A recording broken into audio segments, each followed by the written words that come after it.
Welcome to Conversations with Healers, a podcast and video interview series that features intimate, soulful, and cozy conversations with self-healers and healers.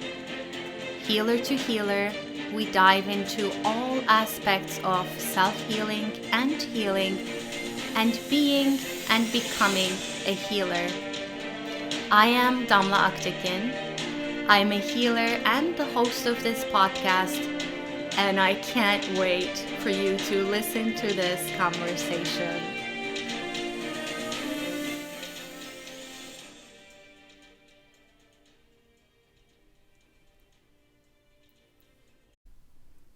If you are new to this podcast, please take a moment to subscribe so that you can be aware of new episodes. I also invite you to visit adropofom.com, adropofom.com, where I share a lot of free resources for self-healing and healing, and you can take a free quiz to find out what your energetic wounds are and how they may show up in your life. Discovering what your wounds are is the first step in healing them. I hope you enjoy this episode. There is one more thing I would like to share with you before you listen to this episode.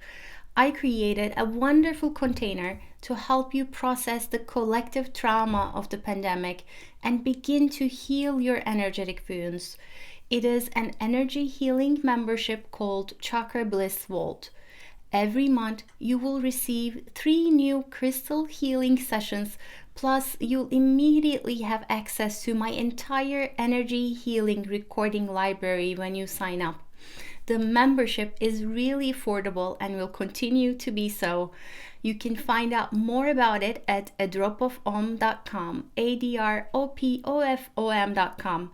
I invite you to make your healing a priority and invest in your well-being by becoming a Chakra Bliss Vault member. Hello everyone, this is Damla with A Drop of Om, and I have today with me Haley Lusk. Hi Haley. Hi, so thrilled to be here. Yes, so Haley is a Vitalist Clinical Herbalist, Fertility Awareness Educator, and the founder of the Becoming Sovereign Herbal Apothecary. And I want to say you're a healer. Does that sort of sum up? And I love the description that you sent me, so I want to read that. You wrote that you work with the magic of the plants and cosmos through herbal alchemy to help people create the life and health they deserve unapologetically. So welcome again, and great to have you here. Yes, I'm so thrilled to be here. I mean, I think the biggest thing is we deserve to be well, and I think as we're kind of coming out of COVID or the pandemic, so many of us are just feeling like, okay, what now? And so I think that there's a lot of healing that we can do individually and as a collective moving forward for sure.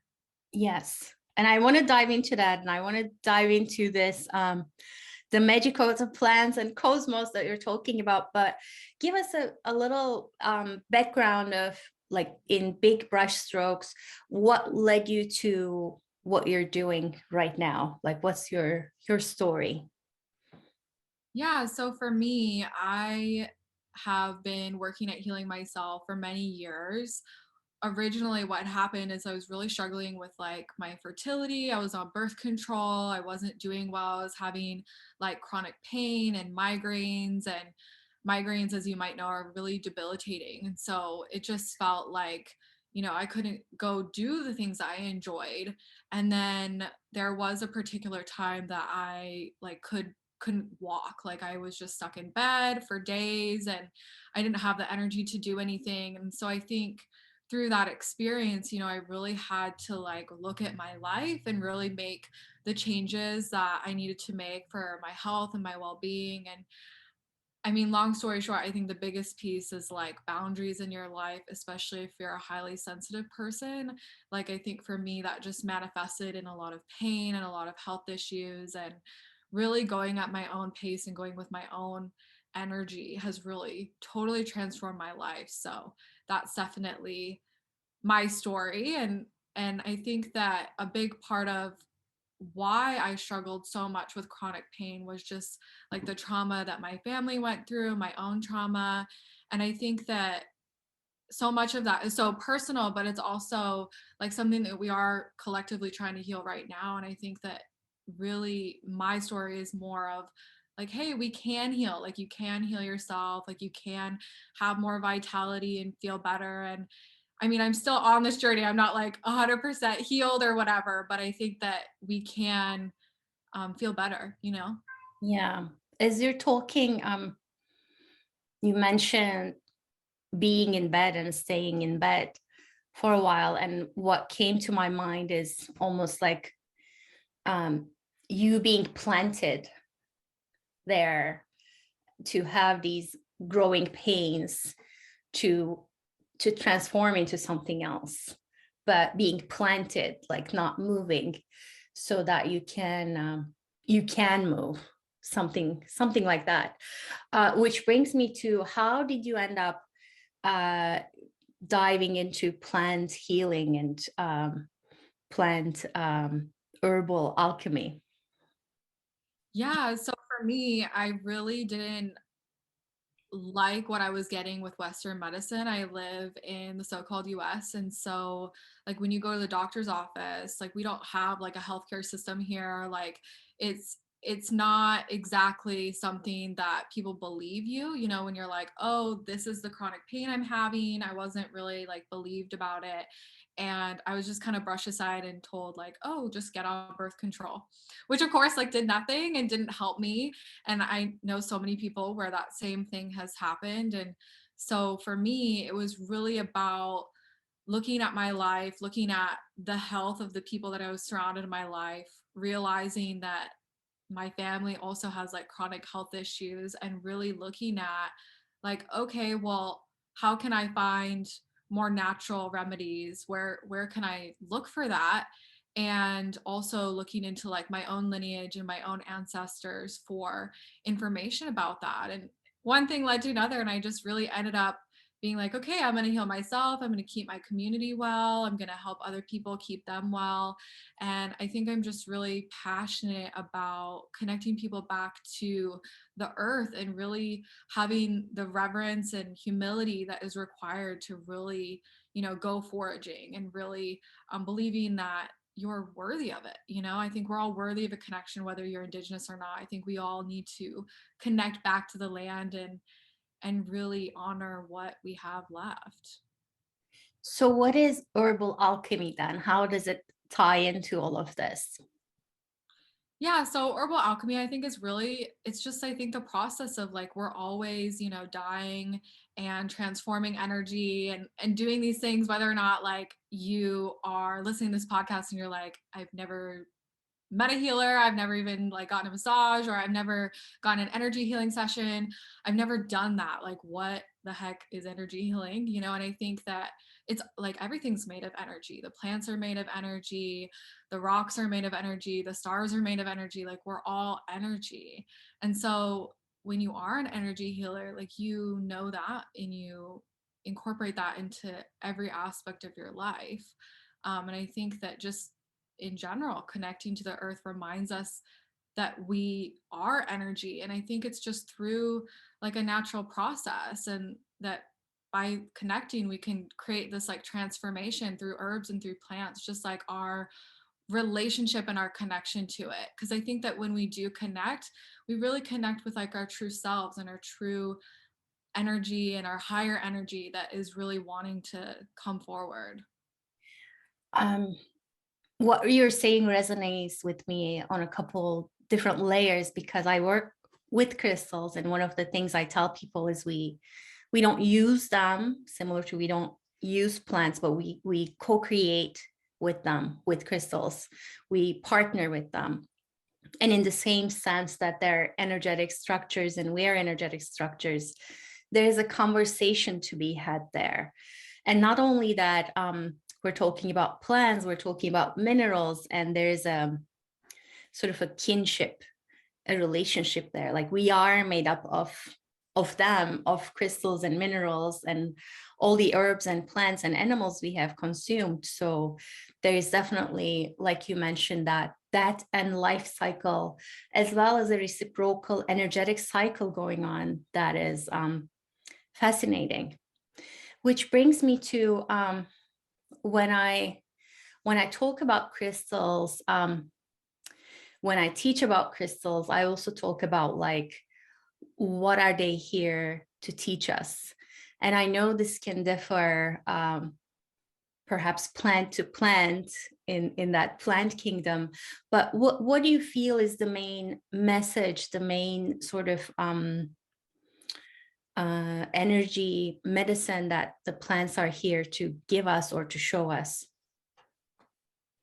Yeah, I mean, I think for me and my own experience, especially, is like, what does it mean to like walk in harmony and with consciousness and mindfulness in the world? And really incorporating, like you were saying, that mindset of like, we are in relationship. Like, when you meet new people, their beliefs and their thoughts and their energy, we have no choice, especially in intimate relationships, but to accept their influence. And I think that that's kind of the same thing with plants and minerals and things like that. We start to really change the way that we connect to ourselves, and by doing that, we really change the way that we connect to others and to the planet. And so I think that's really important. I think especially with crystals too, like they elevate your consciousness, and we can kind of try on like these different meanings. Like amethyst has different properties, and so does like yarrow, and so like really kind of connecting with the underlying imbalance, especially. Like I wear a lot of amethyst, I wear a lot of turquoise, and I think that with crystals, it's like, okay, you think of amethyst, people think like negative energy, like, oh, I got to get rid of this like negative energy, it's like a higher realm spiritual energy. So I think it's kind of the same with plants. You start to really learn like, okay, what is the properties of this plant, what planets rule this plant, what how can they bring like the energetic system back into balance. And by doing that, you can kind of find out like what is the lesson there for you. And there's so many ways to connect to plants. You can like meditate with them, you can sit with them heart to heart, you can work with them in ceremony or in your practice, you can just drink teas and make it like a sacred thing, or you can work with them like on a deeper level where you're like making tinctures and things like that. And I think we're all smart enough to do that. I think it's just something that it's our birthright to connect to and to really start to integrate what we're learning into our life. What was like a most recent message or connection from plants that sort of stayed with you? Oh, that is such a hard. Latest and greatest.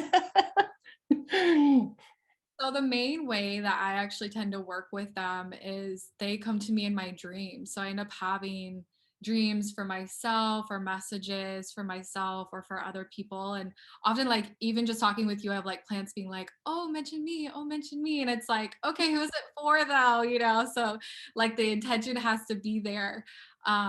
But or if I'm like medicine making too, like that happens where it's like, oh, give this medicine to like so and so, like this is for them, and I'm like, okay, so that's kind of what I end up doing. But the dream work that I end up having, the most recent dream that I had was I had a dream with chamomile, and it was just like sifting through this forest and this big patch of chamomile and like picking all the flowers and looking at nature. And I ended up having this really beautiful, sweet kind of message of like, this is what it would feel like to mother yourself. This is what it would feel like to feel more connected to that part of you. This is how your life would look if you embodied this energy more. And I think that each plant kind of has their own like resonance, just like crystals do. It's not always like so straightforward. There's so many different ways to connect with them. I think chamomile does bring that like sweetness back to your life, though, for sure. I really love that. I like that, like sweet, nourishing, supporting, like Yeah, like dark energy. Yeah, yeah, I like that.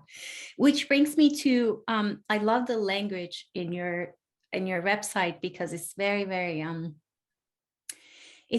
open to connecting with the plant realm in a way. And you talk about these herbal allies, which I feel like the chamomile example is one of them.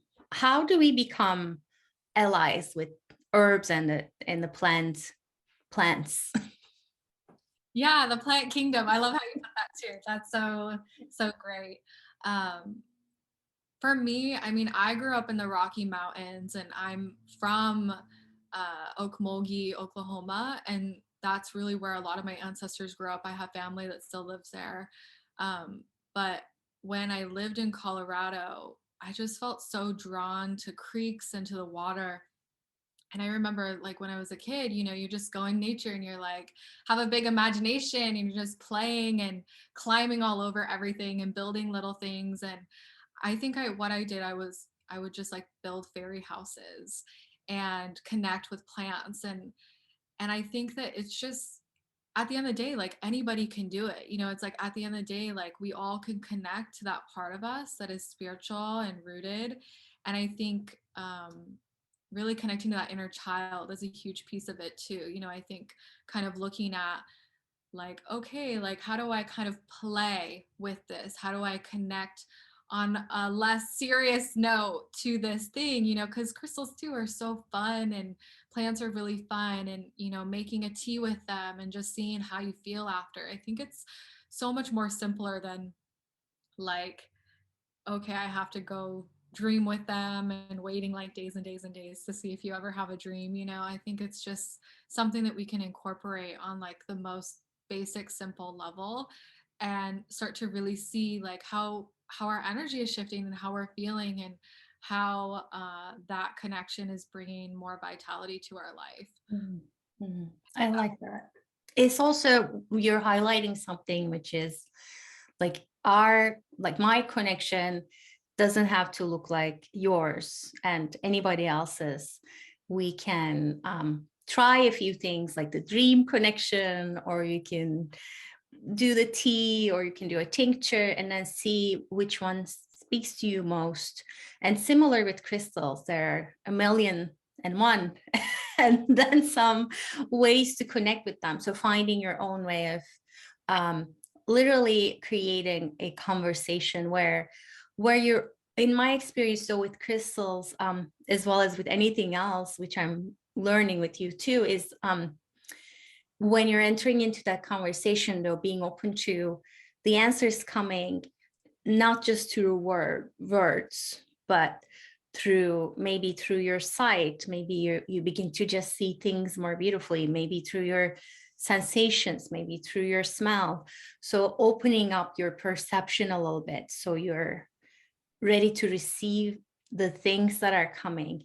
Because that's the other thing with the crystals and the plants that they have in common is there's a subtlety to their communication, which you need to be still enough to tune in and listen. Oh, completely. Yeah, it's like when we're in that theta state, I think it's like when you're dreaming, like that state that your brain is in, that's really the connection in which, you know, we're really connecting from our heart. You know, we're connecting from a place where there is no ego. We're open to what might be there. And I think also really connecting to like your own internal values with intention. You know, I think that's a huge one, especially like if you're like, oh, you know what, I'm going to go wild forage this summer and I'm going to go see what's out there. I think it's really important when you're approaching a situation like that to really connect to your values of like, you know, really common ones are like respect and honesty and humility and reverence. You know, I think those are really important, really connecting to your highest and best self, you know, knowing that through the interaction, the highest good will come of it. I mean, I think that that's so powerful because then you're not really inserting yourself into the situation, because that's when things get really convoluted and more about you. when it's not just about us, it's also about these plant beings. And if you are taking too much, if you have a feeling like, oh, stop foraging, then stop. Or I have a feeling that, this log fell over in the woods, and I get a strong no, like I'm not going to go in that direction. I think that you can build that relationship over time. Just like anything, at first it's going to be a little awkward and a little silly, which is okay, like that's a good thing. And then you can start to really build a strong relationship with them. But for me as an herbalist, I really try to work with plants that I work with all the time. So I've spent a period of time building like a deeper relationship with them, that then I can say, oh, I've experienced this plant on a deep level. I've worked with them on a deep level. I have a strong connection to them. And so therefore they will also be assisting me in your facilitation of your own healing. And I think that's probably the biggest thing. I love that, because that's exactly what I teach in my crystal healing courses and conversations. Is you don't need like 1,000,001 crystals.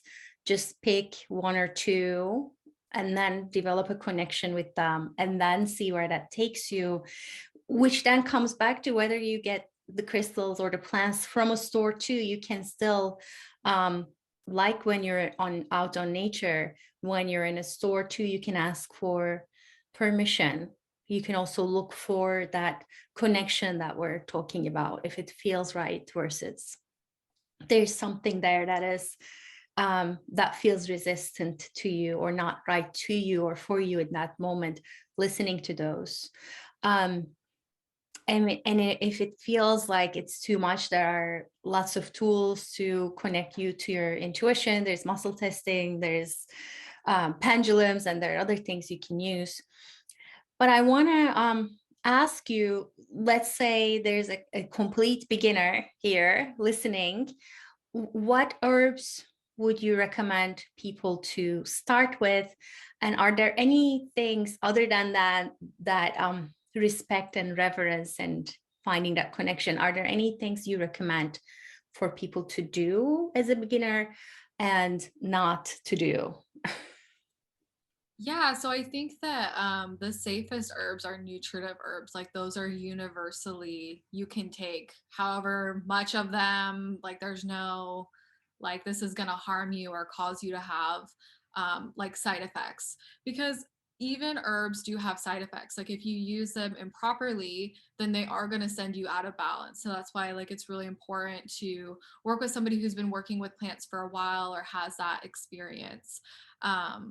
But if you're just starting out, like you can try nettle, you can try red raspberry leaf, alfalfa, dandelion root, like all those things, bitter nutritive herbs, those are really good for you. They're good for your liver. You can incorporate them into like your cooking. You can incorporate them into, especially if you menstruate every month, like you need to build your blood, you need to build your nutrition. So you can use them on a daily basis and really increase your vitality. Nettle is also a really good one to start out with, oat straw, those kinds of herbs. But then you can also work with more gentle herbs, like chamomile is pretty neutral. That's like really often for young children and older elderly people. It's perfect for them, especially if like somebody's crying a lot. If you feel like you could easily cry, chamomile is a really great one to work with. Um, so yeah, I think that's Can I probably. ask about one? I I love rose tea personally, the rose petals. I love them. They're so subtle and so yummy. So that's one thing I keep going back to. I don't know if that tells you or bring up anything you want to mention. But I feel like also in the like you could very easily ask the person when you go to an herbal store or an apothecary, and I feel like people, if they're working with you, they could ask you too, right? So if you're feeling unsure and uncertain, there's definitely ways to find some guidance before you like deep dive into doing it all by yourself, which it's a fine thing to do. But like you mentioned with the herbs and plants, I feel like there's a little bit more expertise needed, if that makes sense. Yeah, and like not to like deter anybody from finding out like what works for them, because that's totally not, that's like the opposite of what I want for the world. You know, I really want us to connect to nature and not be like, oh, it's wild, like it's out there. Like, no, it's within us. You know, we need to connect back to that. But rose is a really great one too. Like that's packed full of vitamin C and B vitamins, especially if you work with rose hips. You can put them into an infusion. Like I use a French press and I just put like a collection of herbs, practice like making different teas. You can just let it sit for like 20 to 30 minutes and then you can just drink it throughout your day. That's like my favorite thing to do. I'll just like make one for my family and I'll have some. My partner will have some. Yeah. Especially if like you're using kid friendly herbs, you know, like nettle is such a nutritive herb too, like that has a lot of magnesium. um yeah, I say just try to, you know, connect with reverence and know that you're smart enough to do it. Like you can figure it out. Like we have Google, like you can Google anything, and of course, yeah, like try to work with somebody who's trained at some points in your journey, but all in all, like you can just start foraging and learning like the properties of each one, and or even like finding some from like a local farm or just buying like in the health food store, like the tea section. Yeah. So one of the things we mentioned at the very beginning was you you had the wording of the magic of the plants and the cosmos, so working with plants and the cosmos together. And I know that you are interested in herbalism as well as astrology. I am a new student of astrology, like very, very, very beginner, but I'm fascinated by it. I'd love to know how those two coincide for you and what you're finding fascinating about that. Oh, yes. The thing that I love the most about herbs is that each herb actually has a planetary influence. And of course, like there's no right answer. Like you might find one herbalist and they're like, oh, yarrow is ruled by Venus, while the other one might be like, no, actually, I think yarrow is ruled by this planet instead. So it's really like your own discernment. But each planet has different properties. So, like, we'll just use yarrow as an example. Is I think Yarrow is ruled by Venus, and Venus is like the planet of love. They're the planet of like they rule the reproductive system. Venus does. They rule different parts of the body, and so by looking at that, you can really also start to see what exactly, how does Yarrow work with the energy system. I think Yarrow really works with like the sense of boundaries, which is so needed. That's that like Venetian energy. Like we need boundary medicine to be in relationship with other people. And so Yarrow definitely works with that. So I think that's really a fun way to look at plants, is to kind of see, okay, what planet is this ruled by?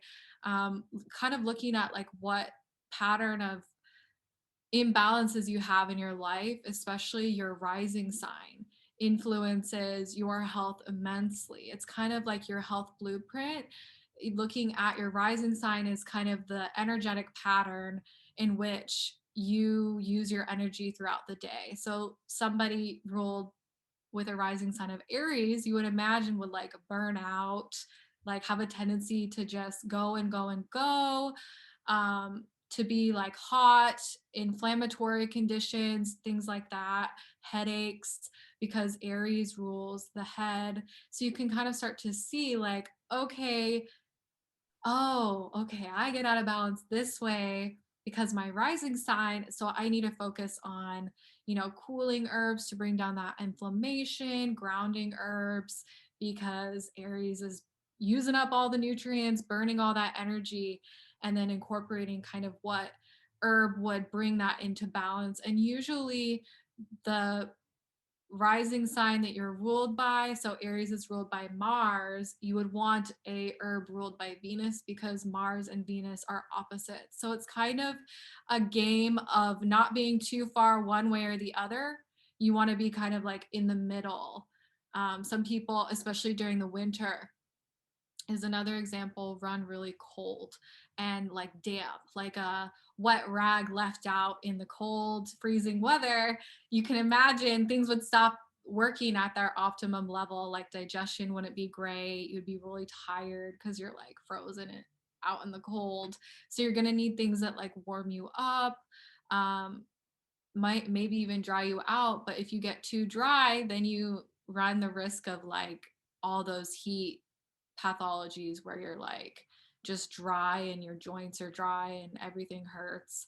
And so yeah, it's just a game of trying to figure out like where in your life do you tend to use your energy? What does the balance look like in your life? And how can you work with herbs to kind of bring that back to like an equilibrium?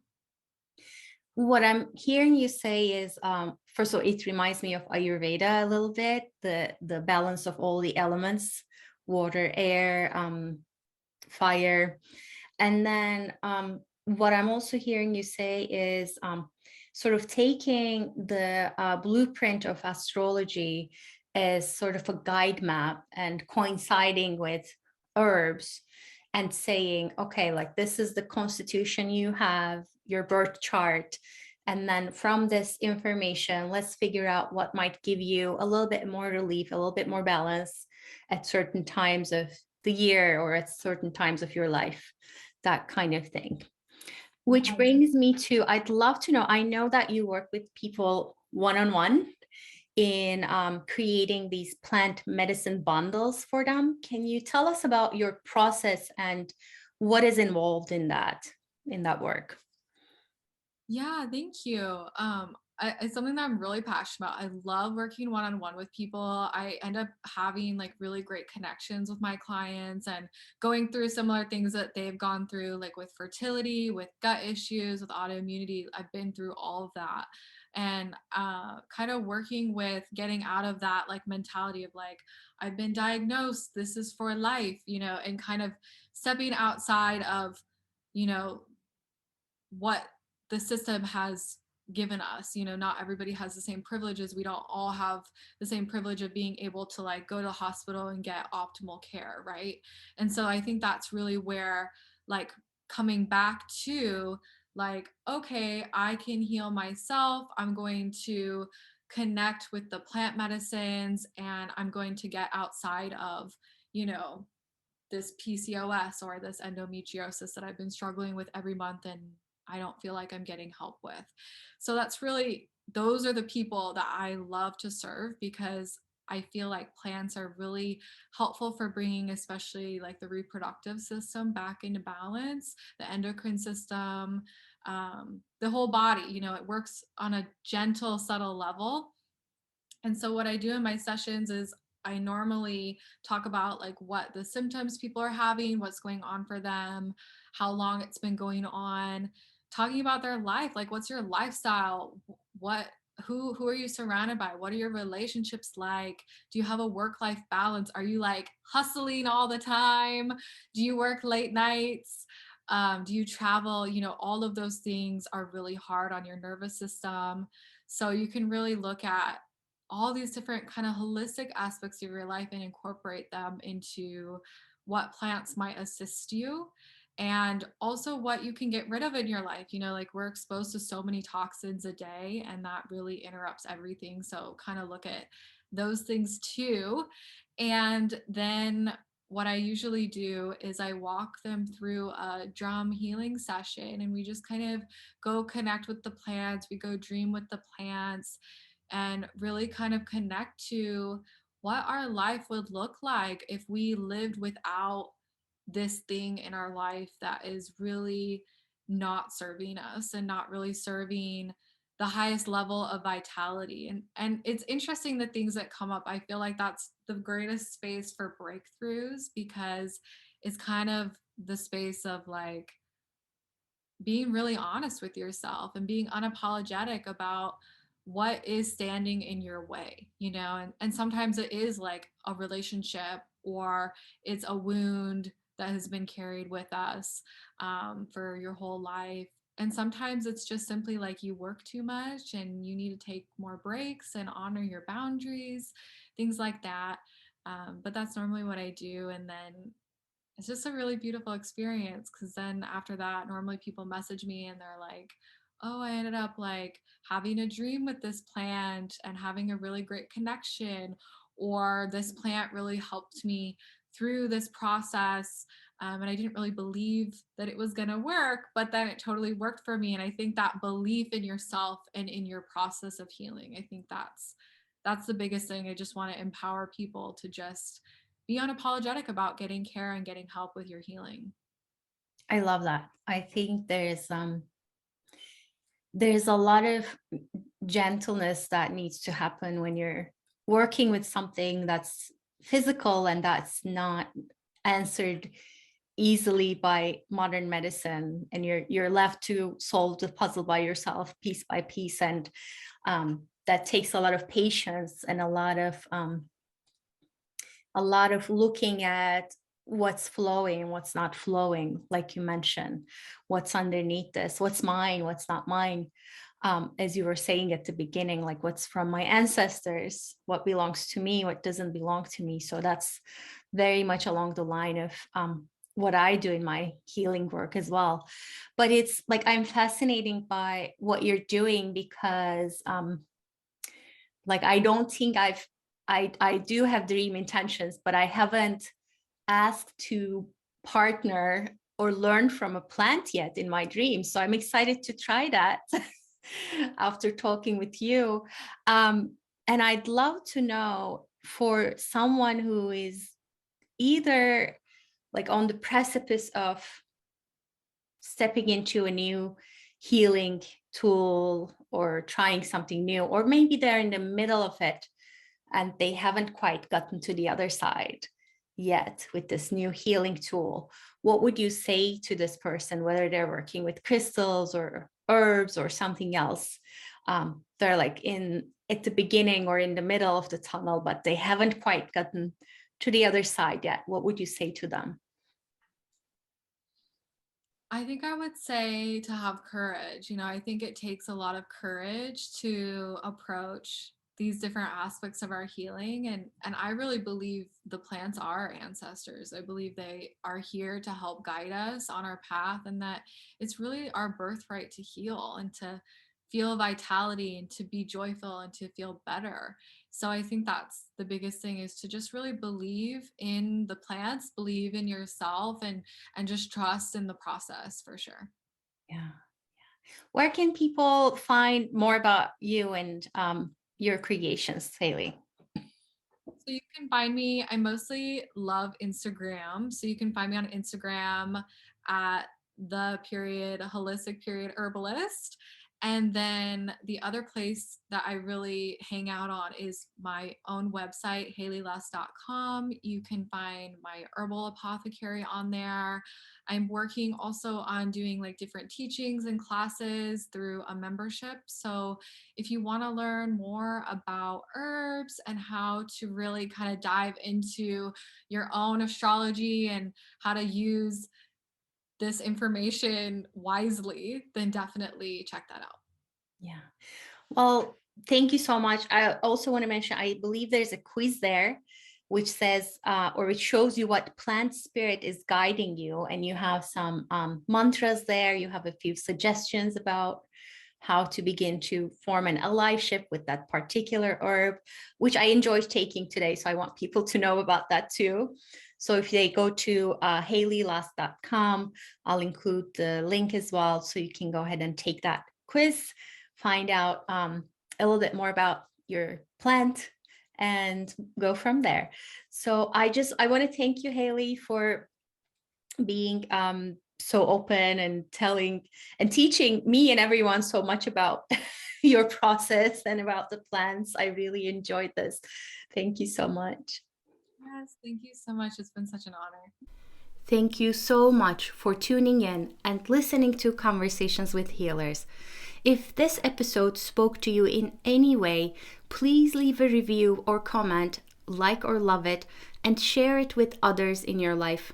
This is a true soul love project from my heart to yours. I really appreciate your help in spreading the word.